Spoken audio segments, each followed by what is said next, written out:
The inevitable finally happened. Debt-ridden Ireland confirmed it would be the second country in the Eurozone to get bailed out by the European Union and the IMF. Officials have already started to thrash out the details of the three-year package, but the amount is expected to be in the region of 125 billion US dollars. While EU finance ministers welcomed the request, Ireland's Prime Minister admitted the package will mean some changes for Irish banks and more economic hardship for taxpayers. Put simply, the Irish banks will become significantly smaller than they have been in the past so that they can gradually be brought to stand on their own 2 feet once more. The second key element of the agreement will be a programme to reduce our budget deficit. And again, put simply, the government has to increase our taxes and reduce our spending to levels we can afford.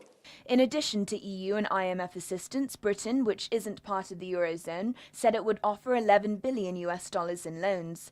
Cohen also announced a 4-year plan to reduce the government's budget by 20 billion US dollars by 2014. Ireland's government is facing a lot of public anger over its handling of the crisis, and the austerity package is expected to contain plans for a new property tax, as well as cuts to public sector jobs and wages.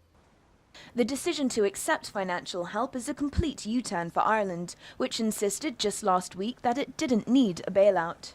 Ireland was hit hard by the global financial meltdown in 2008, and analysts say the crisis was brought on by the recession and almost total collapse of Ireland's banks. Once known as the Celtic Tiger for its strong economic growth, a property bubble burst, leaving Ireland's banks with huge liabilities and pushing up the cost of borrowing for them and the government. Still, Finance Minister Brian Lenihan insisted that the Irish economy was still sound.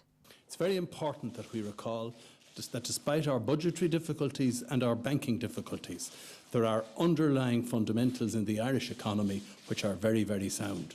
We've seen a 6% increase in exports year on year this year.